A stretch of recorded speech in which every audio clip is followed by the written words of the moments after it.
오늘은 종려주일입니다. 종려주일. 예수님이 예루살렘에 입성하실 때 많은 사람들이, 무리가 종려나무 가지를 손에 들고 막 흔들면서 예수님을 찬양했기 때문에 종려주일이라고 말합니다.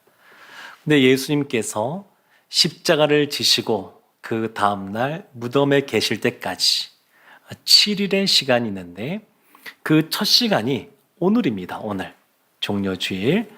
이 특세 가이드북 2장을 넘겨보면 지도가 나옵니다. 지도가 나오는데, 이 지도가 예루살렘입니다. 예루살렘. 우리는 보면 지도를 항상 위쪽이 북쪽인데, 유대인들은 동쪽이 중요합니다. 그래서 위쪽이 항상 동쪽입니다. 동쪽. 우리랑 지도 보는 방향이 다릅니다. 에덴 동산의 출입문이 어디에 있었냐면 동쪽에 있었습니다. 예루살렘의 성전이 그래서 예루살렘의 어느 쪽에 있냐면 동쪽에 있습니다. 동쪽인 위쪽에 있는 것이고요. 그래서 그 예루살렘 성전 그 뒤에 보면 산이 있는데, 이 산이 감람산이고요. 여기에서 내려가는 곳에 또 벳바게, 베단 이런 것이 있고, 또 지도를 보시면 저 멀리 여리고가 보이고, 더 멀리 요단강도 보이고, 또 사해 바다도 보입니다. 근데 예수님께서 이 베다니부터 해서 예루살렘에 들어오셔서 십자가를 지시는 그 골고다, 여기까지 무덤에 계시는 그때까지 7일, 그 7일의 시간이 있는데, 오늘이 그 첫날 종려주일인 것을 보게 됩니다. 십자가, 고난주간 이런 거 생각하면 어떤 것이 떠올려지십니까? 어떤 것이 가장 먼저 이렇게 생각나십니까? 어떤 분은 예수님의 십자가 생각하면서 죄 용서함 받았던 그런 것이 기억이 나면서 그때 흘렸던 눈물, 이 벅참, 또 그 감사 찬양 이런 것이 생각나는 분도 계실 것 같고, 어떤 분들은 고난주간, 그러니까 금식하던 것, 또 필사하던 것, 또 이 특세 기간에 기도하던 것, 그런 것이 생각나는 분도 아마 계실 것 같습니다. 너무 마음이 간절해서 이 고난주간에 또 금식하며 또 기도하시는, 또 그랬던 경험이 있었던 그런 성도님들도 아마 계실 겁니다. 사람마다 이 십자가, 고난주간 생각하면 떠올려지는 것들이 좀 다른 것을 보게 됩니다. 오늘 예수님께서 예루살렘에 입성하시는 이 본문의 장면에서도 다양한 사람들이 다양한 반응을 보이는 모습이 나옵니다. 몇 가지를 좀 살펴보려고 하는데, 첫 번째 등장하는 인물은 큰 무리입니다. 큰 무리, 많은 무리가 함께 있습니다. 요한복음 12장 12절 13절에 이렇게 시작합니다. 그 이튿날에는 명절에 온 큰 무리가 예수께서 예루살렘으로 오신다는 것을 듣고 종려나무 가지를 가지고 맞으러 나가 외치되 호산나 찬송하리로다. 주의 이름으로 오시느니 곧 이스라엘의 왕이시여 하더라. 사람들이 종려나무 가지를 들고, 또 다른 복음서 보면 옷도 벗고, 사람들이 막 그것을 흔들면서 호산나 찬양합니다. 이 호산나라고 하는 단어는 앞에 호산, 이것이 이 구원하소서라는 뜻이고, 뒤에 나 이거는 제발, 그런 뜻입니다. 그래서 호산나 그러면 제발 나를 구원하소서, 이러한 간절한 이 소망, 이 바람을 담아서 외치는 그러한 내용이라고 할 수 있습니다. 호산나. 근데 종려나무 가지라고 하는 것은 승리의 상징이 있습니다. 이스라엘이 예수님 당시에 로마의 그러한 지배를 받고 있었는데, 그 이전에는 시리아의 셀류쿠스라고 하는 왕조에 의해서 지배를 받았던 때가 있었습니다. 그때 마카비라고 하는 제사장 가문이 중심이 되어서 독립전쟁을 벌이게 되는데, 그때 예루살렘을 탈환하고 독립했을 때 그 사람들이 했던 것이 뭐냐면 종려나무 가지를 들고 흔드는 것이었습니다. 그리고 함성을 또 지르는 것이었습니다.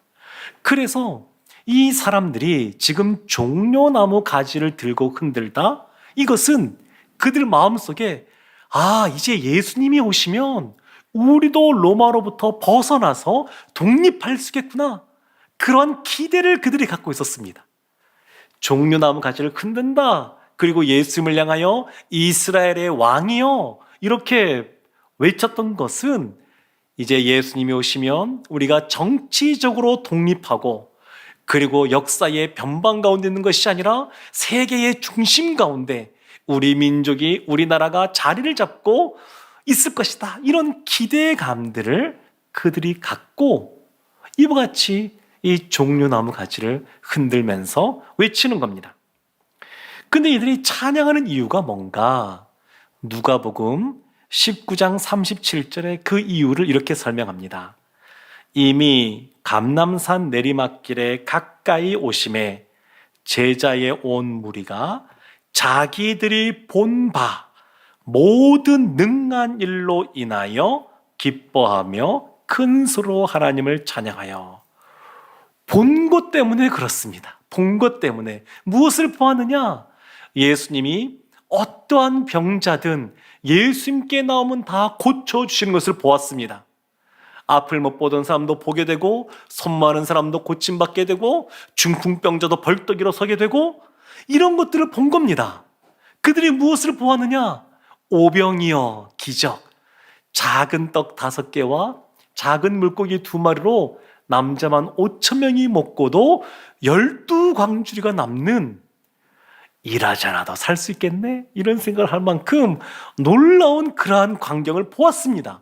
이들이 무엇을 보았느냐? 죽어서 냄새가 나서 있었던 나사로, 그 나사로를 살리시는 사건을 보았습니다. 그래서 그들이 이 예수님을 찬양하는 겁니다. 그들 가운데 그런 마음이 있었습니다. 예수님은 지금 예루살렘에 들어가시는 이유가 십자가를 지시고 고난과 죽음 이후에 또한 부활하기 위하여 들어가시는데, 이 사람들은 그것을 모릅니다. 관심이 없습니다. 그들은 그들이 생각할 때에 예수님이 이와 같은 놀라운 일들을 행하셨으니까 예루살렘에 오시면 또 우리가 기대하는 대로 독립을 시키고 이 역사의 또 중심이 되게끔 우리를 세워줄 것이다, 이런 생각이 있었습니다. 그러니까 이들의 찬양은 사실 예수님을 온전히 알지 못하는, 그래서 온전치 못한 찬양을 드리고 있는 겁니다. 예수님이 무엇에 관심이 있는지, 예수님이 무엇을 하시는지 그것에 대해서 관심도 없고 잘 알지도 못하면서도 소리 높여 자신들의 바램을 투영해서 예수님을 찬양하는 겁니다. 근데 그럼에도 불구하고 온전치 못하는 이 찬양이지만 예수님이 받으십니다. 그래서 누가복음 19장 39절 40절에서 이렇게 말합니다. 무리 중 어떤 바리새인들이 말하되 선생이여 당신의 제자들을 책망하소서 하거늘 대답하여 이르되 내가 너희에게 말하노니 만일 이 사람들이 침묵하면 돌들이 소리 지르리라 하시니라. 바리새인들이 예수님께 나왔습니다. 좀 조용히 좀 시키십시오. 책망하십시오. 아마 이 무리들을 향해서 바리새인들이 먼저 말했을 겁니다. 너희들 사람을 향하여 그렇게 찬양하면 안 된다. 이스라엘의 왕이라고 말하면 안 된다. 아마 이렇게 얘기했을 겁니다. 사람들이 안 듣습니다. 아마도 제자들을 책망하소서, 이 표현을 보니까 이제 예루살렘에 입성할 때 예수님의 제자들이 먼저 아마 소리를 지르지 않나 싶습니다. 호산나 다윗의 자손이요, 이렇게 이스라엘의 왕이요, 우리 왕이요, 호산나, 이렇게 아마 부르니까 무리들도 그 선창을 듣고 후창하듯이 또 떼창으로 그렇게 소리 지르지 않았나 싶습니다. 근데 예수님께서 이 바리새인들을 향하여 뭐라고 말씀하시냐면, 사람들이 침묵하면 돌들이 소리를 지르리라. 그러니까 받으시는 겁니다. 이전에는 예수님이 놀라운 일들을 행하셔도 그 고침받은 사람들에게 어디 가서 말하지 말라, 자신을 숨기셨는데 지금은 드러내고 계십니다. 왜냐하면 예수님께서 예루살렘에 가시는 것, 십자가를 지시는 것, 이것이 공식적인 것이라고 하는 것을, 이런 것들을 통하여 보여주고 있습니다. 또 이것이 얼마나 중요한 건지 보여주고 있습니다. 감추지 않습니다. 드러내십니다. 예수님께서 온전치 못한 믿음, 온전치 못한 찬양을 하는 사람들의 그 믿음과 찬양을 받으시고 계십니다. 사랑하는 성도 여러분, 우리도 우리를 돌이켜보면 온전치 못한 모습으로 나아갈 때들이 있습니다. 예수님의 관심은 보이는 것이 아니라 보이지 않는 것에 관심이 있는데, 우리는 보이는 어떤 취업이나 또 직장이나 또 여러 가지 사업이나 여러 가지 우리 삶 속에서 벌어지고 있는 그러한 것에 관심이 많은데, 예수님은 죄인된 우리가 회개하고 주님께 돌아오는 것, 돌아온 그 영혼들이 주님께서 원하시는 대로 영의 양식을 먹으며 또 복음을 증가하는 삶을 살아가는 것, 거기에 관심이 있으십니다. 그러니까 우리도 때로는 온전치 못한 모습으로 하나님 앞에 나와서 예배하고 찬양할 때가 있지만, 주님께서 그런 우리를 용납하시고 받아주십니다. 다만 그 좋으신 우리 주님께서 우리를 품어주시는데, 그럼 우리가 늘 부족하고 또 불완전한 모습으로 머물러 있을 것이냐? 그래서는 안 됩니다. 우리가 부족해도 주님께서 용납해 주시지만, 세월이 지나갈수록 더 주님 앞에 합당한 믿음의 모습으로 또 온전한 찬양의 모습으로 나가야 될 줄로 믿습니다.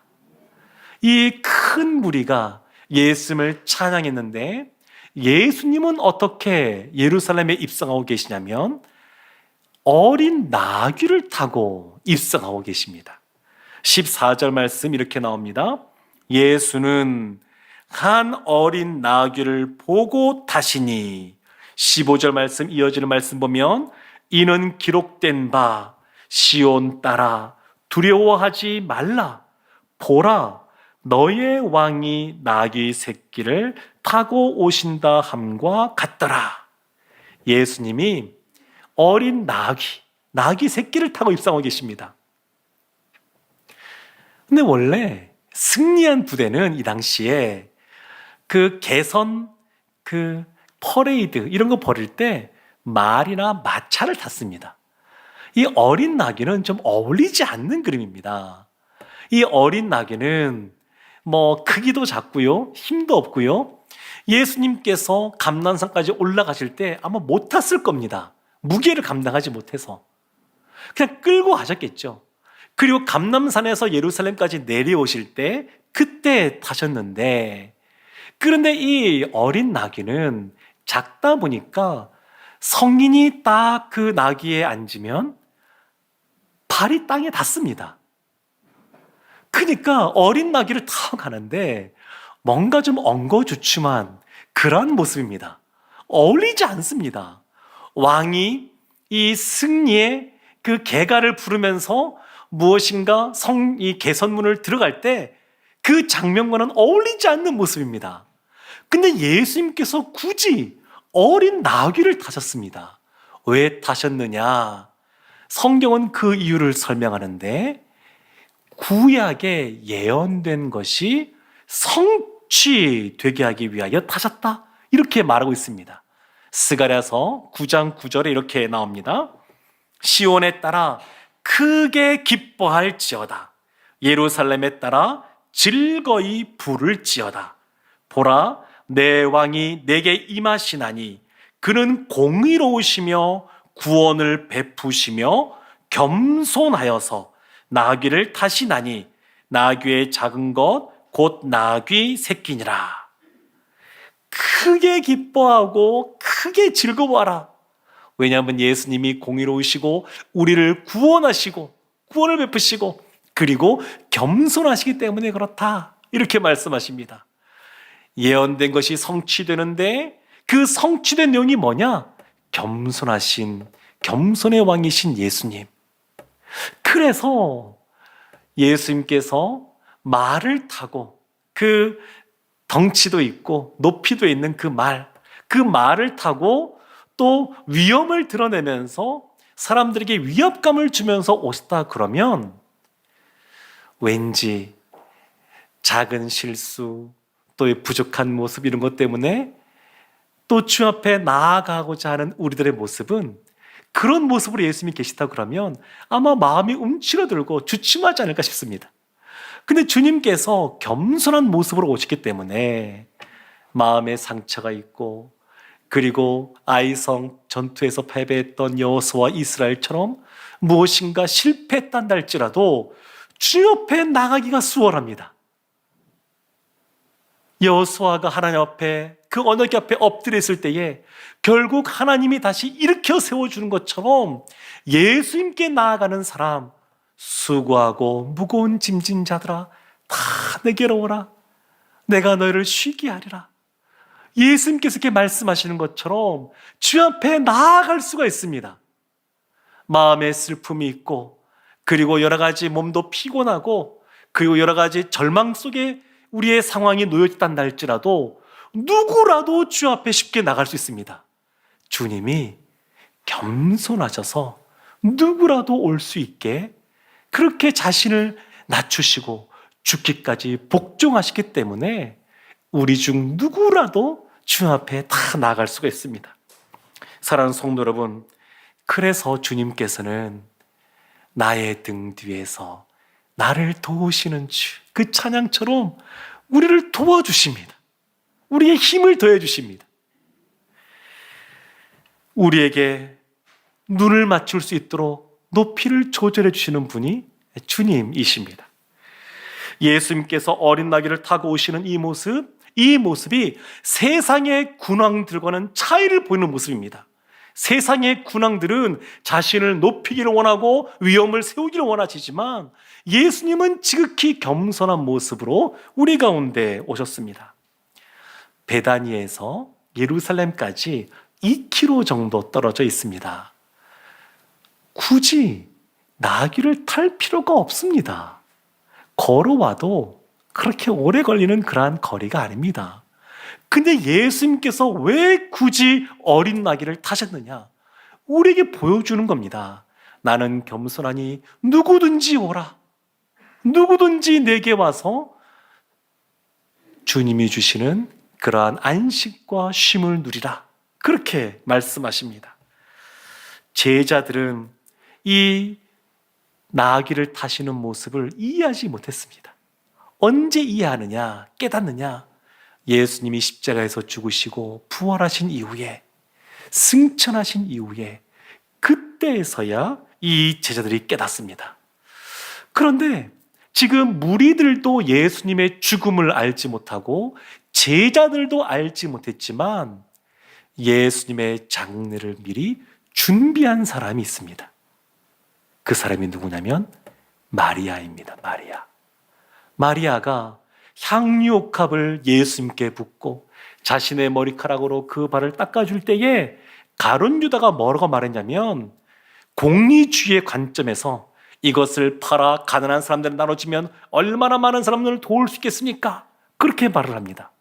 그런데 예수님께서 가만두어라. 이 사람은 나의 장례를 준비하는 것이다. 이렇게 말씀하셨습니다.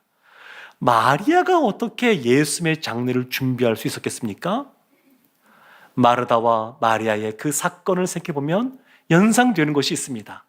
이 마리아는 예수님 발치 아래 엎드려서 예수님의 음성에 귀를 기울여 듣습니다. 제자들과 무리들은 자신들이 듣고 싶은 것만 듣고 보고 싶은 것만 보는데 이 마리아는 예수님의 말씀을 들었습니다. 그래서 알았던 겁니다. 예수의 말씀을 귀 기울여 들으니까 내 생각대로 바라보고 듣는 것이 아니라 예수님이 하시는 말씀을 듣고 예수님이 바라보는 것을 바라보고 예수님의 마음이 있는 곳에 자신의 마음을 두고, 그러니까 그것을 알고 장례를 준비할 수가 있었습니다. 뿐만 아니라 또 어떤 사람들이 등장하냐면 증인들이 등장합니다. 17절과 18절 말씀에 이렇게 나옵니다. 나사로를 무덤에서 불러내어 죽은 자 가운데서 살리실 때에 함께 있던 무리가 증언한지라. 이에 무리가 예수를 맞음은 이 표적 행하심을 들었음이러라. 나사로가 무덤에 서 있다가 살아난 것, 이것이 놀라운 사건이었습니다. 요한복음에 7가지의 표적이 나오는데 죽었던 나사로가 살아나는, 소생되는 이 사건이 7번째 마지막 표적입니다. 이 표적이 앞의 것들을 완성시키는 표적입니다. 그리고 이 표적 때문에 많은 사람들이 예수님을 알고 믿게 되었습니다. 그리고 이 수많은 큰 무리가 소리 높여 손에 가지를 들고 옷을 벗고 길에 깔고 예수님을 찬양했던 것은, 더 격정적으로 했던 것은 증언하는 사람들이 있었기 때문에 그렇습니다. 예수님을 만난 사람들, 예수님을 경험한 사람들, 복음의 능력과 함께한 그 사람들이 증언하니까 이들이 더 소리 높여 예수 앞에 나아갔습니다. 사랑하는 성도 여러분, 우리는 다른 사람들에게 어떻게 비춰지고 있습니까? 우리는 서로 다른 사람들과 영향을 주고받는데 어떤 영향력들을 주고 계십니까? 다음 주에 전도 계란, 이것을 받았을 때에 내가 기도하던 그 사람에게 전해주는 것, 증인의 삶을 살아가는 겁니다. 이슬비 편지 받아야 될 분 생각하고 기도하다가 이분에게 편지를 보내주세요라고 적어내는 것, 증인의 삶을 살아가는 겁니다. 봄봄 콘서트 우리 시니어부에서 준비하고 있는데, 사실 믿지 않는 사람이 교회 앞마당 밟는 것도 이게 굉장히 어려운 일입니다. 근데 안 믿는 사람이 교회 본당에 들어온다? 더더욱 어려운 일입니다. 그런데 그 시간에 초청해서 같이 이 자리에 온다? 증인의 삶을 살아가는 겁니다. 사랑하는 성도 여러분, 하나님은 이 죽었던 나사로를 살리시고 변화시키셔서 이 나사로가 증인이 되게 하셨고, 이 살았던 이 사건을 같이 보았던 많은 사람들을 증인으로 삼아서 예수 그리스도를 사람들이 알고 믿고 따르도록 은혜를 베풀고 계십니다. 그리고 우리도 증인의 삶을 살기를 원하십니다. 이제 말씀을 마무리하고자 합니다. 오늘 참 많은 부류의 사람들이 등장하는데 마지막으로 바리새인들을 보려고 합니다. 19절 말씀이 이렇게 나옵니다. 바리새인들이 서로 말하되 볼지어다 너희 하는 일이 쓸데없다. 보라 온 세상이 그를 따르는 도다 하니라. 바리새인들이 하는 일이 있었습니다. 그것이 뭐냐면 이 죽었다가 살아난 나사로를 죽여야 되겠다. 이 예수님을 죽여야 되겠다. 그러면 이 소문들을, 가짜 뉴스를 퍼뜨려서 잠잠케 할 수 있을 것이다. 그렇게 생각을 했는데 예수님을 따르는 무리가 너무너무 많고 그들이 따라가는 모습이 너무 이렇게 열정적이다 보니까 이제 포기한 겁니다. 할 수 없겠구나. 이것을 나사로를 죽인다고 될 문제가 아니구나. 그렇게 생각한 겁니다. 이 바리새인들이 이렇게 말합니다. 온 세상이 그를 따르는 도다. 온 세상, 이 코스모스, 헬라어로 코스모스인데 이 온 세상에 따른다라고 하는 것은 사실 이 복음서를 쓴 예수님의 제자 요한이 이 이후에 예수님이 승천하시고 그리고 오순절 그 성령 강림 사건을 경험하고 유대와 예루살렘과 유대와 사마리아와 땅까지 이르러 복음이 증거되는 것을 다 본 상태에서 이것을 쓰고 있습니다. 그래서 이 바리새인들의 이 말, 그들의 말 자체를 반어적으로 이 요한이 자주 쓰는데, 이들이 온 세상이 그를 따른다, 이 말이 이후에 이루어지는 말씀으로 요한이 쓰고 있습니다. 사랑하는 성도 여러분, 오늘날도 마찬가지입니다. 예수님께서는 우리가 그 예수님을 만나 경험하며 증인의 삶을 살기를 원하십니다.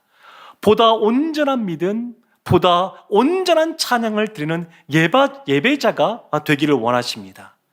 그 주님 앞에 우리가 믿음으로 나아가서 아브라함처럼 복음을 증거함으로 복의 통로로 쓰임받는 우리 모두가 되기를 주님의 이름으로 축원합니다. 아멘. 기도하겠습니다. 하나님, 우리를 사랑하여 주셔서 이 땅에 오시고 나귀를 타시며 겸손한 모습으로 우리에게 오셔서 누구라도 주님의 품 안에 쉽게 안길 수 있도록 은혜 베풀어 주심에 감사를 드립니다. 그 은혜에 감사하며 감격해하며 늘 주님이 주신 이 복음 힘써 전할 수 있는 저희들 또한 되게 하여 주시옵소서. 예수님의 이름으로 기도합니다. 아멘.